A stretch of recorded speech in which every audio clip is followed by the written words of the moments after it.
Kidney का मुख्य काम है यूरिन के माध्यम से शरीर से अतिरिक्त पानी और गंद को निकालना। यूरेटर नामक नलियां किडनी से इस यूरिन को ब्लैडर तक ले जाती हैं। किडनी आपकी छाती की हड्डियों के ठीक नीचे और रीढ़ की हड्डियों के दोनों ओर स्थित हैं। इनका आकार राजमा के जैसे होता है। किडनी स्टोन मिनरल से बनी एक ठोस जमावट होती है। उनका साइज रेत के दाने जितने छोटे से लेकर गोल्फ की गेंद जितना बड़ा हो सकता है और इनके कई प्रकार होते हैं जो उनको बनाने वाले मिनरल्स पर निर्भर करते हैं, जैसे calcium oxalate, calcium phosphate, struvite, uric acid और सिस्टीन। गुर्दे की पथरी कैसे बनती है? जब इन मिनरल्स को किडनी फिल्टर करती है, कभी कभी ये जुड़कर छोटे छोटे क्रिस्टल बन जाते हैं। फिर ये क्रिस्टल आपस में जुड़कर पथरी या स्टोन बन जाते हैं। ये स्टोन किडनी में बनते हैं जहां वे और बड़े होते रहते हैं। कभी कभी ये स्टोन यूरेटर से होकर यूरिन के साथ बाहर निकल जाते हैं और कभी कभी ये किडनी में ही रह जाते हैं जहां ये 4 से 5 मिलीमीटर तक बड़े हो जाते हैं, जो यूरेटर से गुजरने के लिए थोड़ा बड़ा हो सकता है। इतना बड़ा होने पर स्टोन यूरेटर में फंस सकते हैं, जिसकी वजह से यूरेटर में रुकावट पैदा हो जाती है और बहुत दर्द होता है। दर्द और रुकावट तब तक रहते हैं जब तक कि स्टोन ब्लैडर में नहीं पहुंच जाता।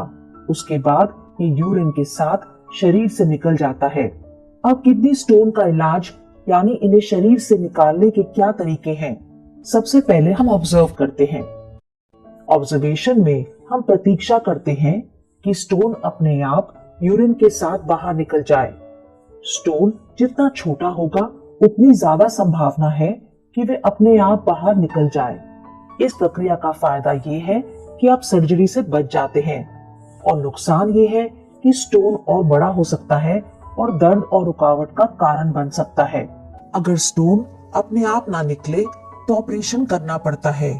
तो बात करते हैं सर्जिकल विकल्पों की। Shock wave lithotripsy. इसमें हाई एनर्जी वाले शॉक वेव्स यानी तरंगों को पानी से गुजरते हुए किडनी की ओर भेजा जाता है। इससे स्टोन के छोटे टुकड़े हो जाते हैं जो आसानी से यूरिन के साथ बाहर निकल जाते हैं। इसका फायदा ये है कि ना ही आपको हॉस्पिटल में भर्ती होना पड़ता है और ना ही कोई चीरा लगाया जाता है, लेकिन इसको करवाने के बाद आपको मतली, उल्टी, दर्द, यूरिन में ब्लड और कई हफ्तों तक पत्थर के टुकड़े आ सकते हैं। यूरेट्रोस्कोपी। इसमें यूरेट्रोस्कोप नामक एक छोटा उपकरण यूरेथ्रा में डाला जाता है जो ब्लैडर और फिर यूरेटर से होकर स्टोन तक पहुंच जाता है। यहाँ स्टोन को एक लेजर फाइबर से तोड़ दिया जाता है और टुकड़ों को एक टोकरी के माध्यम से फिर बाहर निकाल दिया जाता है। मरीज को बेहोश करके ये ऑपरेशन किया जाता है। इसे करने में स्टेंट का इस्तेमाल किया जाता है। स्टेंट एक खोखली 10 से 12 इंच लंबी ट्यूब होती है जो नरम प्लास्टिक की बनी होती है।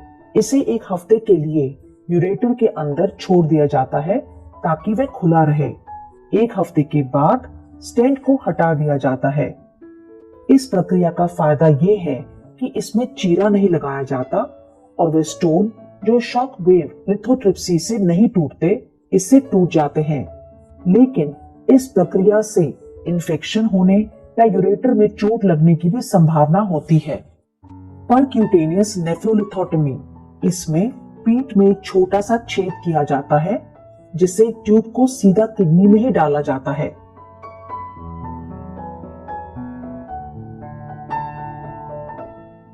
स्टोन को तोड़ने और निकालने का ये एक आसान तरीका है।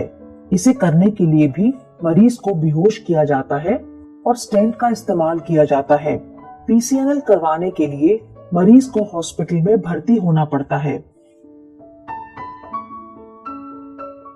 इसका फायदा ये है कि तीनों सर्जिकल प्रक्रियाओं में से सबसे सफल यही रहती है, लेकिन इसमें ब्लीडिंग, सेप्सिस या इन्फेक्शन होने का जोखिम रहता है। पथरी बनने की आशंका ज्यादा कब होती है? मेटाबॉलिज्म में गड़बड़ी, जैसे कि कैल्शियम का ज्यादा अवशोषण या यूरिन में कैल्शियम का बढ़ना, कम पानी पीना या डिहाइड्रेशन होना, गलत डाइट जैसे कि सोडियम ज्यादा होना या बहुत अधिक पशु प्रोटीन खाना। कुछ दवाएं जैसे एसिडिटी की दवा और सप्लीमेंट्स जैसे विटामिन सी, कैल्शियम और विटामिन डी भी इस परेशानी का कारण बन सकते हैं।